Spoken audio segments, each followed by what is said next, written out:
in order to understand statistics, what we are going to do today, we should at least go back to elementary level education. And I think most of you would have studied class 10th, 12th mathematics, not all, but at least up to 10th, everybody would have studied. So few fundamental terms and few basic terminologies and aspects will be dealt today with the help of examples.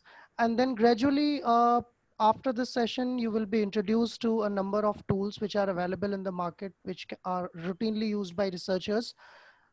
And subsequent days, on subsequent days, you will be having some more advanced versions of those things, like hands-on on these particular things, particularly descriptive statistics as well as uh, inferential statistics. So let us begin today. I hope my screen is visible to everyone. Yes, sir. All right. So the first and foremost thing where we will start is actually scientific method. We all know that we are researchers and we work for science, and we have some kind of temperament for doing science. There are few things that need to be understood, and I believe that when you started learning science in class 6 or so, you were briefed about this basic thing, that what scientific method is. So I would keep it very, very simple. And I will say that a scientific method would actually be starting from making an observation from your surroundings. So just like a child is very curious about things, whenever he or she sees something around him or her, in that case, there are certain number of questions that arise in their minds. So same as the scientific method, whenever we see things around, like nowadays we are seeing COVID-19 pandemic. So being as a researcher, being a scientist, we will try to observe what is happening around us, and then we will have some questions in our mind. Based on those questions, we develop a hypothesis. So second important aspect of scientific method is developing a hypothesis, means your own version of the question's answer. So suppose you have some problem in day-to-day life, like you do not have water supply coming properly in your houses. So that's a problem, and then you develop a hypothesis that maybe your motor is not working properly, or the service center from where water is coming, supply areas, they have got some disruptions. So that these are kind of hypotheses that you develop in your mind, but every hypothesis may not be true. Answer to a specific question may be one or two. So out of several hypotheses, one or more hypotheses will be true, and most of the hypotheses that you will develop would be rejected. Now, selection or rejection of a hypothesis will be mainly based on performing experiments. So in a scientific method, you definitely have to rely on performing experiments. Only after that, you can be sure that which hypothesis is correct or which hypothesis is incorrect. Now, when you are performing experiment, you generate plenty of data, plenty of experiments are performed, and analysis of that data is very, very important. After which you prepare your report and you try to justify your findings, and then you select one or more hypotheses which you invite others to reproduce, and you project others as your theory. So this is how standard scientific method works. And to be more descriptive, I'll say you usually ask a question and then you do a background research. This is how anybody would start their scientific career, or this is how anybody would start their PhD or a project. They do some background research, they look for what has been done, what are knowns, what are unknowns, and then they construct a hypothesis, then they test it. So while they are testing the hypothesis, they see if the procedure is working or not. If it is not working, they troubleshoot those things. If it is working, they create some data, generate some data, and then they align those results along with their hypothesis. So there may be chances that hypothesis may be right. So results get aligned with hypothesis, then they come up with a theory and communicate those results in the form of publication or patent or design or any other aspect. And if their hypothesis is failed, it doesn't really align with results, then they go back and develop a new hypothesis and then again begin the same process. So this is a vicious circle of scientific method which almost every researcher actually moves across, and all the research actually is followed by this particular kind of method. Now, one more important question comes. Everybody talks about statistics, whether you write a paper, whether you assemble your data, or whenever you perform science, you are always asked about statistics. So let me ask this question, that do we really need statistics every time? And if yes, then why? Can anyone answer that in chat? Why do we need statistics?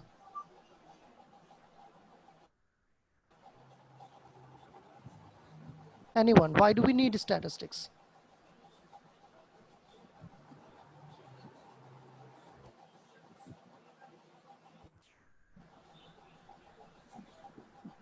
Okay.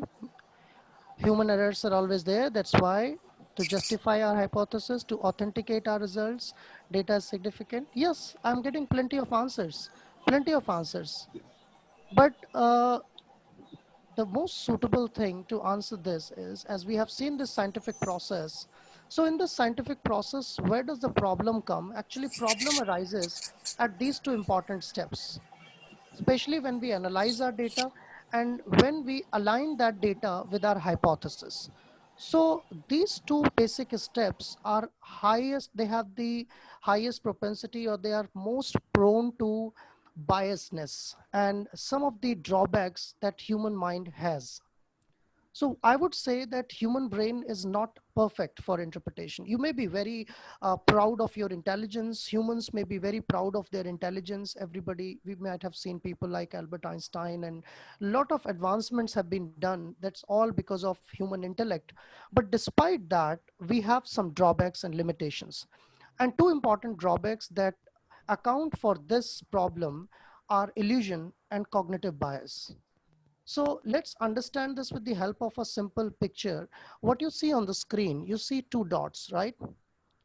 And don't you think these two dots are appearing of different color to your mind? When your brain analyzes these two dots, when your eyes are looking at that, these two dots are looking in different shades, different colors. The right hand side dot is appearing to you more darker compared to the first dot, isn't it? Say yes if you agree with me that the right hand side dot is appearing to be darker than the left hand side. It should, if your eyes are perfect. So you believe a lot on your eyes, you believe a lot on your mind, on your intellect, but you are misled at this point of time because uh, these two spots are of same color. They don't have different color. The only thing is that background has been changed in both, and due to which the relative appearance of these two steps, these two spots is different.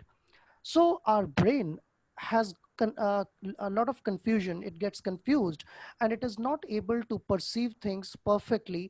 And there are many more examples. You can simply Google search and just try optical illusions. You will find a lot of examples where optical illusions happen and our mind is not able to correctly comprehend the things.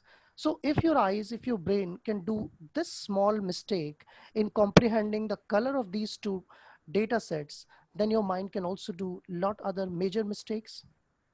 And if you do those kind of mistakes, don't you think your research articles, your data is going to affect a population of millions?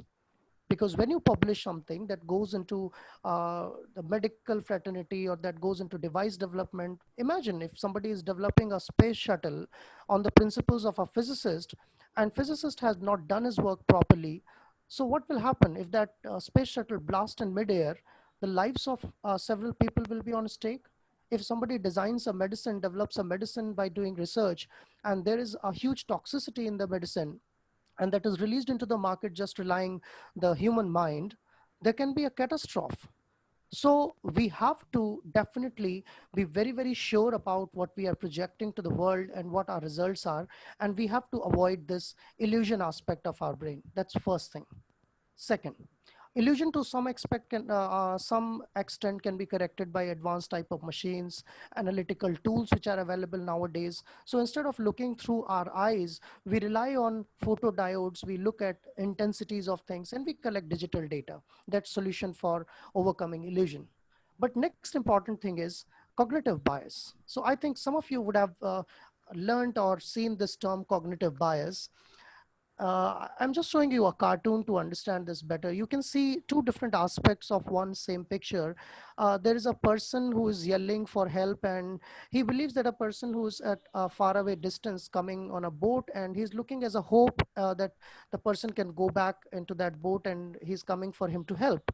But if you look the other aspect, the person on the boat is actually believing that the second person is on land, and the person is asking, it will be extending some kind of help. So these are two different ways of looking. I mean, both the individuals are biased. Since we are looking from the other side, we are clear about both the pictures, that both people are actually in the same situation. But if you imagine the condition of one person who's on this small plateau or under the tree, he will have different mindset, and another person on the boat will have a different mindset. So this is known as a cognitive bias. When we look at the things, we are biased particularly. And this bias is also extended at a lot of other places. When people do surveys, people when they are in the market or in the industries or even in the research, they have a lot of bias in the minds. Somebody has rightly said that humans are remarkably good at self-deception, but growing concern about reproducibility is driving many researchers to seek ways to fight their own worst instinct. So we have definitely bias. And where do these bias arise from? The first, they have been divided into four different categories. First example of a bias is known as hypothesis myopia. So what it indicates that when collecting evidences to support a hypothesis and not looking for the evidence against it and ignoring other explanations. So what most of the researchers do, what most of the scientists do, they develop a hypothesis. Like somebody is believing that cow's urine may be helpful in some kind of diseases. So what those people will do, they will only look for the benefits and they will only look for the chemicals which are beneficial, but they will not look for the other side of it. So if you are doing so, if you have preconceived notion in your mind and you have already made your hypothesis and you are collecting evidences only which are supporting your hypothesis, but you are ignoring all other results, then you are wrong. So that's one important thing where your cognitive bias leads to the failure of scientific studies. That's called hypothesis myopia. Then second is known as Texas sharpshooter. So what is Texas sharpshooter? It is actually seizing on random patterns in the data and mistaking them for interesting findings. So sometimes the data is very random. I mean, it doesn't have any pattern, but we know that human mind is very good at finding patterns. You can even, when there is no light, when it is complete dark in your room, you can imagine a lot of things. You can imagine somebody coming from window, you can imagine somebody is just pulling your leg, or you can imagine somebody is snatching your clothes, right? So depending on your imagination, you can see things around you, and human brain is very, very good at making such kind of conclusions. So this can also happen as a part of cognitive bias. When you get some data, your mind is always behind your pattern finding. So you somehow try to relate that, yes, there is a pattern, despite the fact there is no pattern, right? So if I say that there are some marks on a table, agar main aapko, I'm sorry, if I say that there are some marks on a table, let's say marks of people of a class which they got in a test, and if I write down their age on the right hand side, and then what you see, those people who are above 35 of age, they have got more marks, and those people who are below 35 of age, they have less marks. What will be the meaning out of it? What will you understand from it? Can you tell me? Can you say that age gives intelligence, or age makes a person much more intellectual? Your brain will start finding a pattern, right? And your brain will immediately draw conclusions. But this will be wrong, because just a correlation doesn't mean that there is a causation. I'll talk tomorrow about this, that what is causation and what is correlation. So it is not necessary that there is some data and there is a pattern.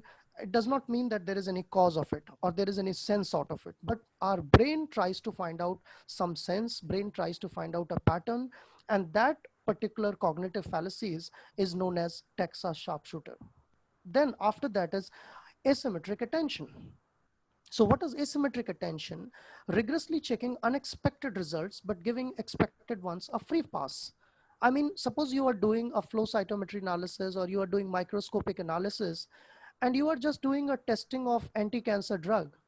So whenever you will see results, you will be very glad and happy if your anti-cancer drug is causing apoptosis in the cancer cells, and you will simply capture those results as quickly as possible, and you will feel, yes, I have got the results and this drug is very promising. So most often what scientists do, they give a free pass to all expected results. They don't do a rigorous checking of that. Even your positive results can be because of error. You often look at the negative results. You think if negative results have come, only then you will become critical, and then you will start analyzing. Then you will say, oh, there may be some mistake. These results should have been like this. And I would have done some mistake. That's why these results are like this. So you repeat the experiment. But why don't you repeat experiments when you have got good results? Your good results or expected results can also be wrong. So this giving free pass to your expected results is another cognitive bias and cognitive fallacy in research, and that's known as asymmetric attention. And finally, the fourth kind of cognitive fallacy in research, that's just so storytelling. So you start making your own stories. Once you get a small string, I mean, you found some chemical, like there is ammonia in cow's urine. So we know that ammonia is highly antimicrobial, anti-germicidal.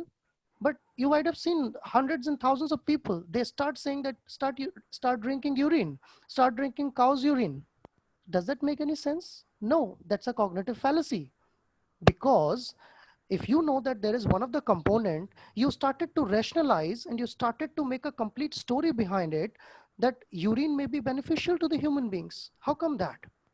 So this kind of cognitive bias and this kind of fallacy is always hazardous in research. And there comes a solution of these things.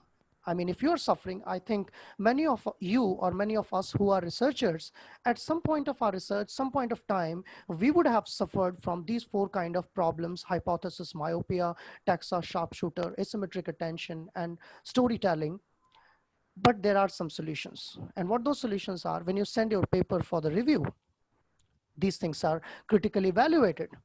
You can do that yourself.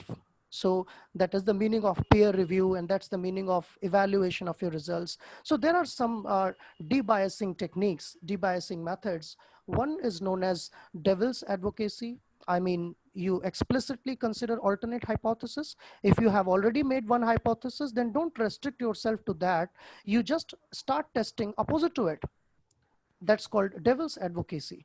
Then another thing is known as pre-commitment. You make your data, you make your experimental analysis, and you make your hypothesis publicly available.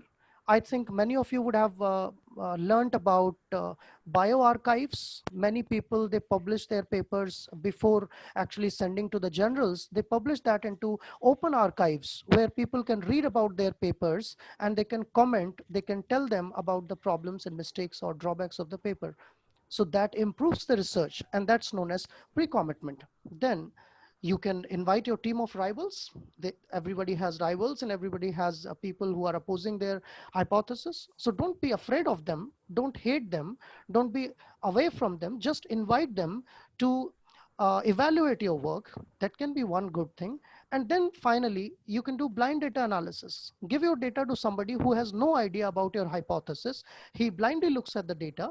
He has no idea about your affiliations, your name. And this is what generally happens when you send your paper for review. You might have heard this name, double blinded data, single blinded data, double blind study. So blinded means you close your eyes.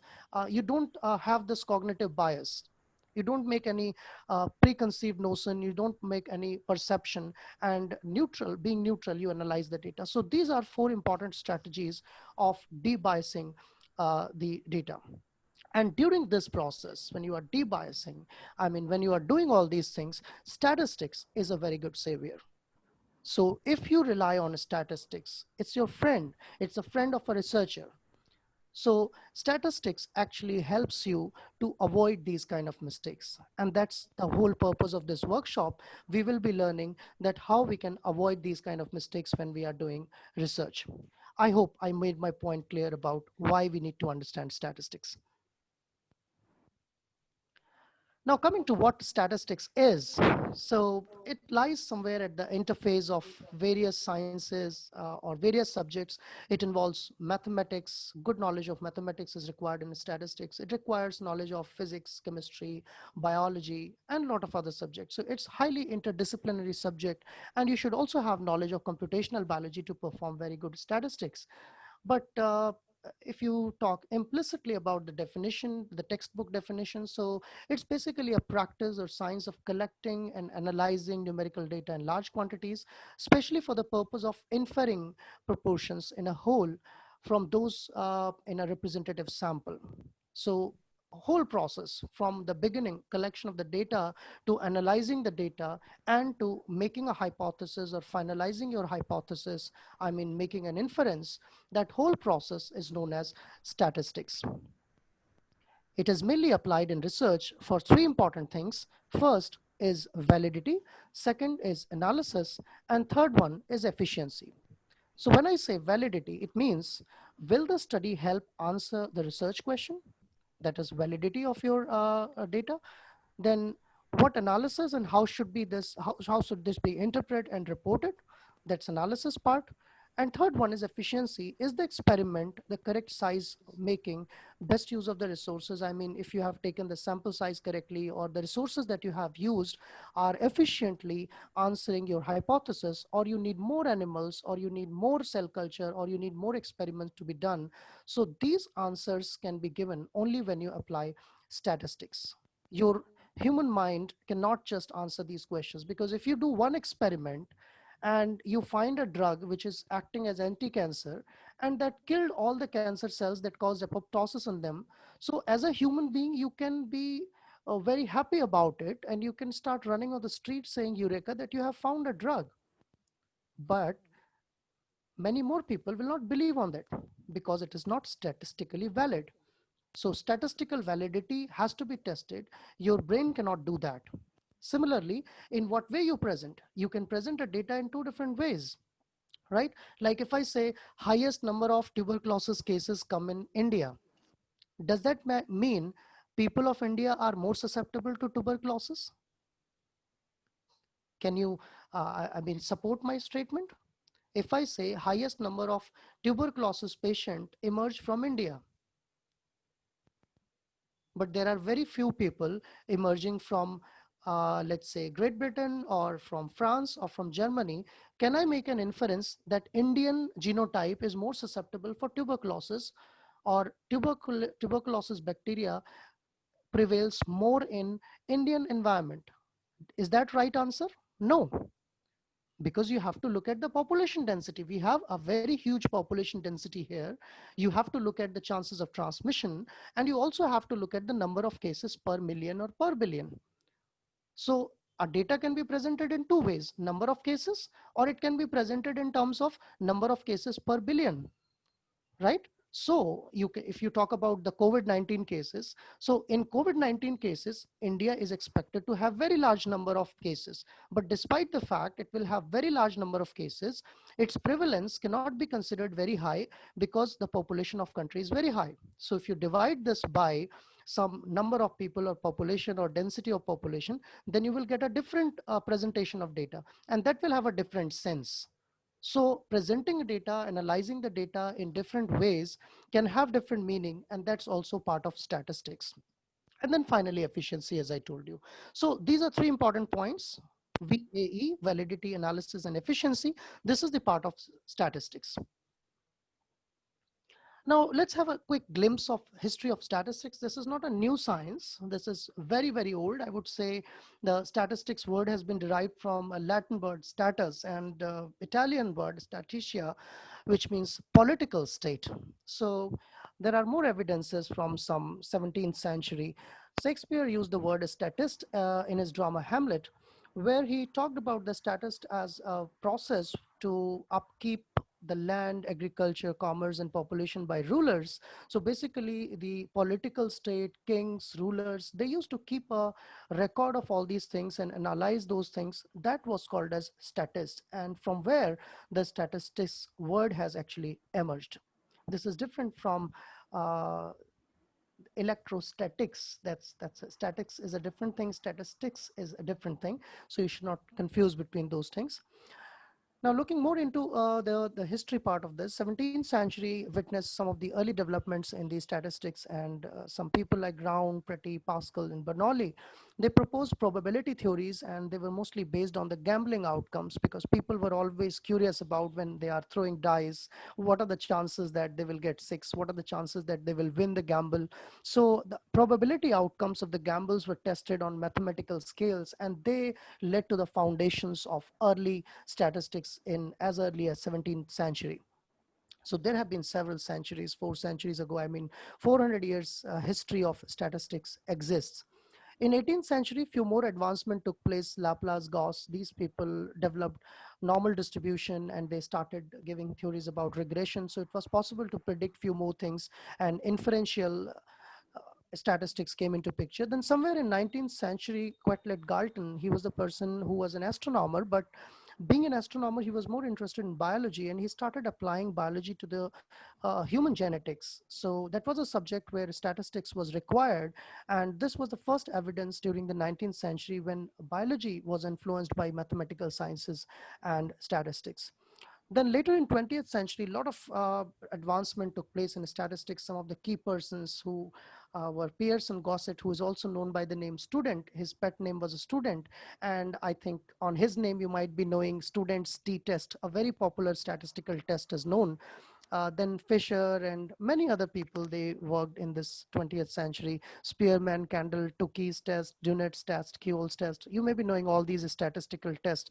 If not, then you will understood gradually by the end of this workshop. So these were the people who made significant contributions and in statistics, and they glorified this whole domain and led us to what we are capable of doing today. Now, talking about what statistics can do and into what two main categories we can divide statistics.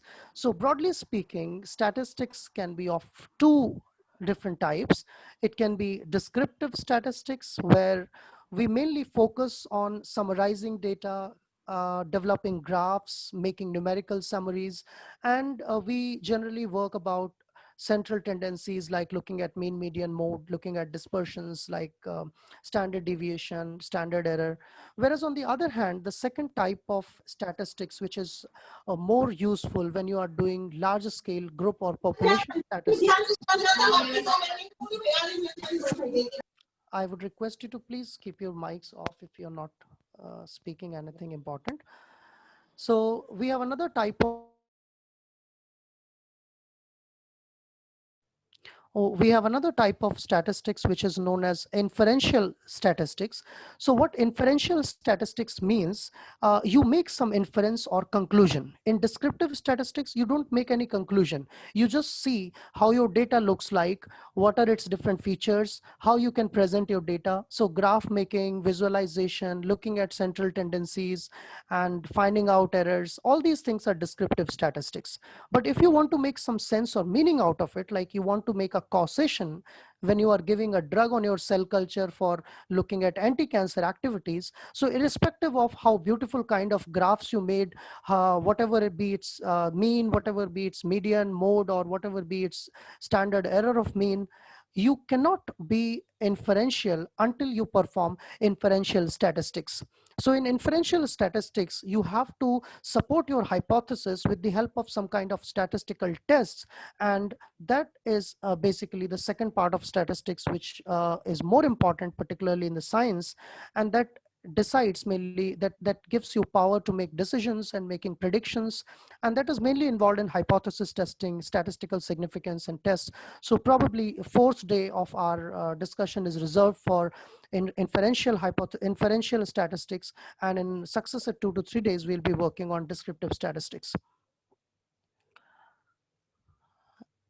If you just want to have a quick glimpse of the comparison or tabular comparison of these two things, then descriptive statistics is mainly concerned with describing the target population. It doesn't make any inference. It helps in organizing the data and presenting the data in a meaningful manner so that you can, or anybody can comprehend it easily. Like instead of saying the COVID-19 cases, I can give you the tables of all the people who have been infected across the state, and I can give you huge data of all the hospitals which are involved in analyzing this COVID-19 situation. But besides that, I can also give you simple graphical summary which you can find on Google or any other places, and with the escalating graph you can say that how many cases are increasing each day or what is the progress. So that graphical presentation is actually a kind of descriptive statistics, so that people can comprehend. And that describes data which is already known. So when you have obtained the data from experiment which is known, that is only described with the help of descriptive statistics. And here we mainly talk about measures of central tendency and spread of data. On the other hand, in inferential statistics, we find out something new which is not known previously, and we make some new predictions for the future, we make new outcomes, and we believe on probability scores. So this is all about making some conclusions beyond the data available, and that involves hypothesis testing and lot of statistical test, development of analysis of variance, etc. So now coming to the workflow, this was a basic introduction to what statistics is and what are its type and what we are going to do during the statistics. Now coming to the realistic thing, I mean what we do and how to do statistics. So as I said, statistics begins with collecting data. So it is very, very important, and you have to be very careful when you are collecting data. So let's talk about the collection of data. The process of collection of data is known as sampling. And the process of sampling can be classified into two important things. Before sampling, we will go to understanding what type of data we are involved in collection. So there are basically two types of data sets. Data can be divided into two main categories or main groups. One type of data is known as scalar-based variables, scale-based variables, and other one is known as category-based variables. So this is your quantitative data and this is your qualitative data. Scale-based variables can further be divided into two categories, discrete and continuous. So let us say if I ask that what is the shoe size of every person who is attending this meeting, then probably you will have whole numbers. You will not have zero as a number. You will have 1, 2, 3, 4, 5, 6, or maybe up to 9 or 10. Somebody may have 11 as shoe size, but shoe size will not be in fractions, right? On the other hand, if I ask you your age, then it can be in fractions. If I ask your weight, if I ask your glucose level, all these things can have fractional values, right? So scale based values, you should be clear.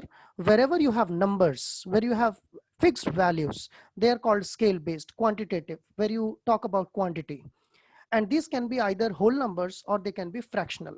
So if they are fractional, that's called continuous data. If it is whole number, then it is called discrete data.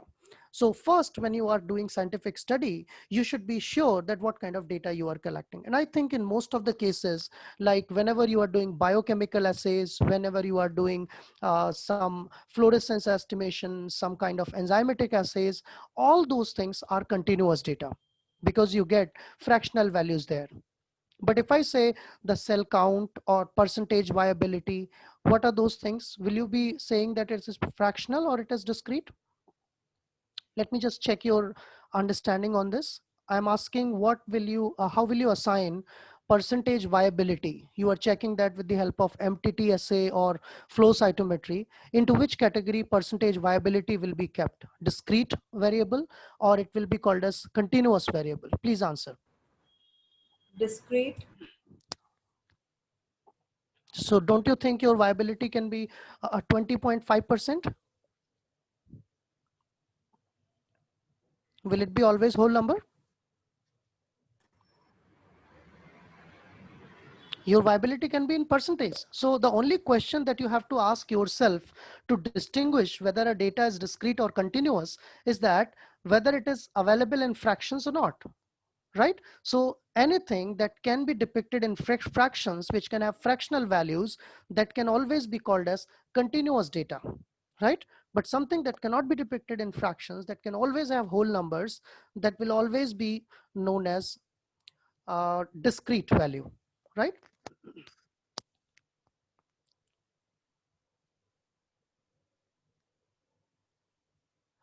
Yes, somebody is asking if percentage is not continuous. Percentage is a continuous data, but number of cells dying is discrete. Yes, I agree with that.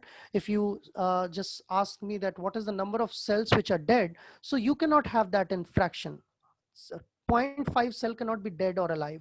Half of the cell cannot be dead or alive. Either cell will be dead completely or it will be alive. So if the question is number of cells dead and number of cells alive, then it will be a discrete data.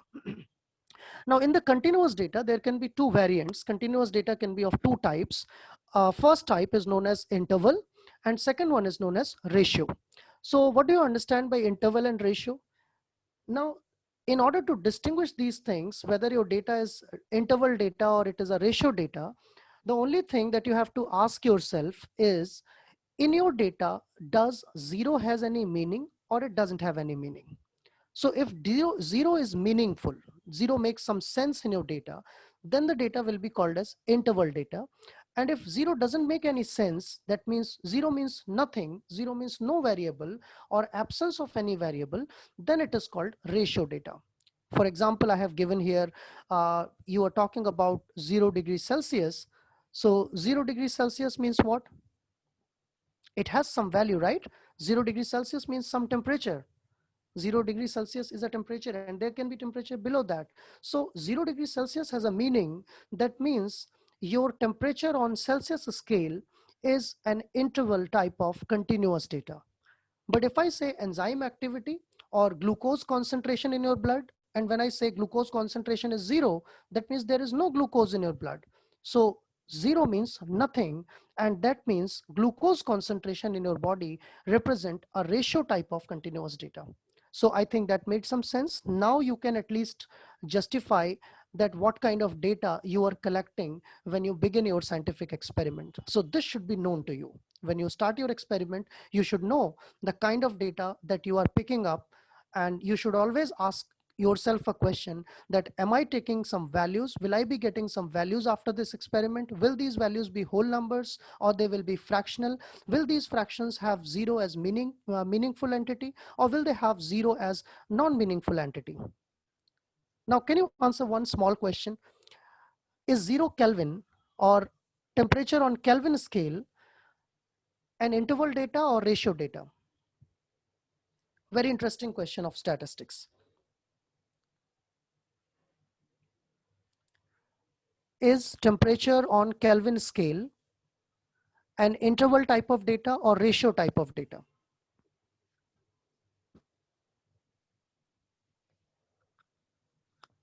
Yes, that's not interval data because 0 Kelvin is different from 0 degrees Celsius.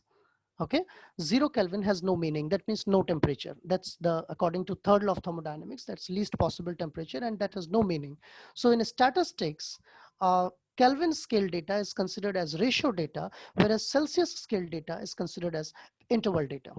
And I think now it made, the point is very clear to you. You can easily answer that what data is you are using, what data type you are using in your scientific experiments.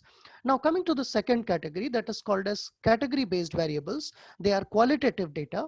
Now in the qualitative data, you don't have numbers. Even if you have numbers, they don't have any meaning, right? So uh, they are divided into two groups particularly. One is called as ordinal data, another one is called categorical or nominal data. So ordinal and nominal data, they are qualitative data. I mean, values will not have much importance. They will not have many, numeric values like you got in quantitative data. So here, in ordinal data and nominal data, what is the difference? Ordinal data has importance in order. Like if you rate movies, if you rate some products on Amazon, what does that sense? I mean, you give 1 star, that has a different meaning. You give 2 star, 3 star, and 4 star, or 5 stars. So 5 star means that's a best product, right? You see ratings and they are analyzed and they are cumulatively produced. The overall rating of everything is given to you. So there, if you give 1 star and if you give 5 star, they will have some sense. Or if you are like doing some behavioral essays, you are developing some analgesic medicine in laboratory and you want to do some pain perception test in the animals. So how do you think you will check the pain? Can you do it in quantitative manner? Can you give some value to pain? Like this pain is 10.5 units and this pain is 20.5 units, this pain is 30.5 units. There cannot be any unit for pain, right? But yes, you can have a questionnaire, like you can ask 5 different people, and you can just pinch them with a needle, and then you can ask for the degree of pain they had, and they can just tell on the scale of 1 to 10 depending on whatever pain they had experienced in their life, right? But that can be I mean little bit misleading, because depending on how much pain person had in their life, they will scale the different type of pains on different values. So there itself, there also you can have some rankings, like scale of 1 to 5, scale of 1 to 10. So lower value and higher value, they will have some sense. So any kind of scale, star rating, or any kind of scale based values, like feedback values, maybe you will be giving after this workshop feedback to the speakers, feedback to the program. So that will be on the scale of 1 to 10, and 1 will be poorest, 10 will be best. So that will be an ordinal data set, right? Now, what is categorical data set? It is also qualitative data, but here the order of things does not matter. I mean, the first one, second one, which one is first, which one is second, that doesn't make any difference. Like you have 4 different type of genotypes, or you have 4 different type of alleles which are responsible for a disease, or you have allelomorphs, or I will say you have some single nucleotide polymorphism. So all these things, they have some values, they have some differences, but despite that, their order is not important. I mean, one is not given a more preference. Like you have 4 different genotypes for a specific trait, which are represented by PQRS. You cannot say, most of you are in scientific research, right? And you would have seen this kind of data, variable X, variable Y, in your experiments. So this is how you plot your data on X and Y axis when you do data analysis and when you do experiments. But most of you would have also seen these kind of bars on the data, right? Can anyone tell me, some of you might have also published research papers, some of you have read research papers. Can you tell me, what do these bars represent? Answer in chat, please. What do these bars represent?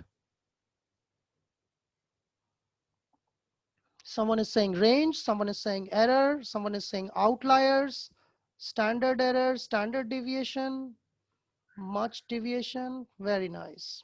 That means you need to work out. It can be anything. It depends on you. When you are not depicting, it can be anything. I can show variance also. It's up to me. I can show variance, I can show standard deviation, I can show standard error of mean, but it will vary because variance will be very large value. So if you plot a variance, you will have very large bars. Okay. If you plot SD, they will be relatively smaller bars. And if you plot SEM, they will be even much smaller bars. So don't think that your reviewer or a person who is reading your graph, they will be very happy if these ticks are very small. Don't believe in that. Most of the people do that. They think it should be as small as possible because that shows our data is having minimum deviation.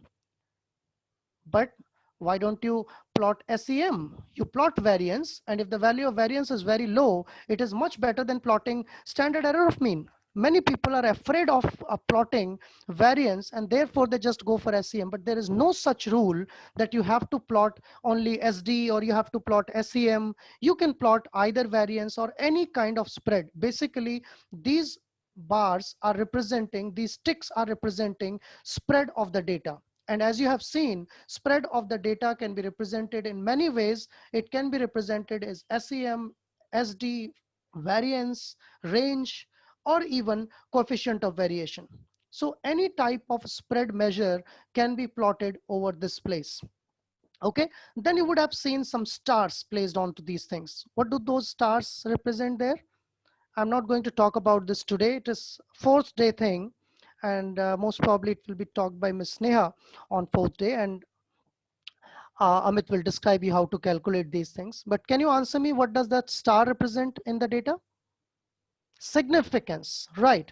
So this represents significance. All right, means when you are doing inferential statistics, up to now we were doing only descriptive statistics. We were not making inference. But when we have to make inference that drug has done something, because of drug glucose level has increased, because of drug cancers have died. So when we are making inference, this type of notation or significance is important.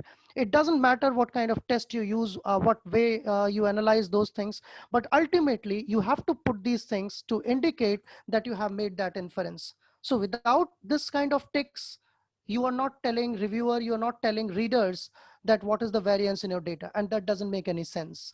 Without these star values, you are not making any sense to a person about your inference. So your inference may be wrong. So this is why we put such kind of indications whenever we plot and whenever we represent this data on the graph. Now, one question to you. So as I said, this can be mean plus minus SD, mean plus minus SEM, mean plus minus CV, mean plus minus range. And you have to mention that in the figure captions that what this represent. Okay, so it can be anything.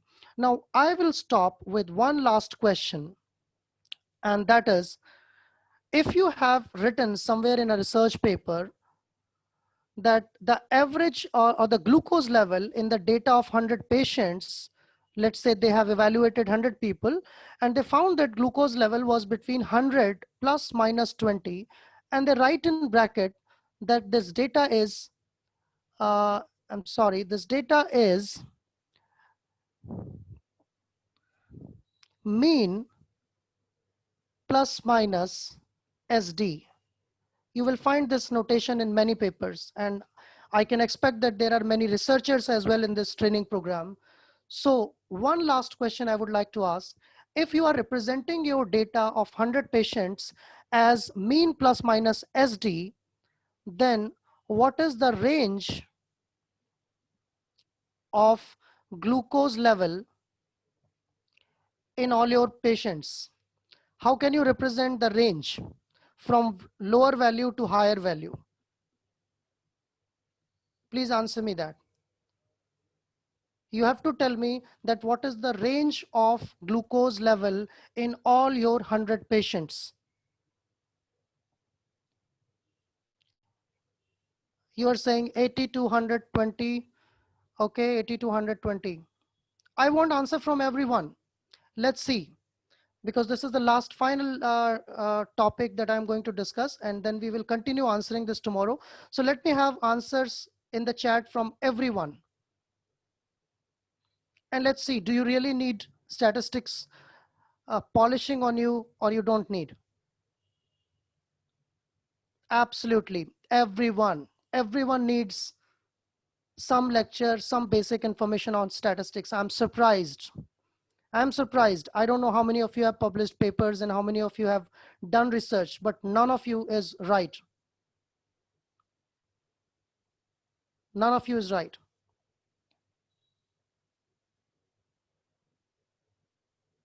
Not yet. No right answer. So I stop here. I give you time until tomorrow. We join at 7 o'clock, and I will start explaining you what does it mean and how do you get the right values of a range from mean plus minus SD. So mean plus minus SD doesn't mean what you are saying here. None of you are right. I give you 1 day time, exactly 1 day time. After 24 hours, we will join again, and then we will see what is the correct answer to this question. And that's why we are here in this workshop, to polish our essential statistics for biologists. Thank you very much.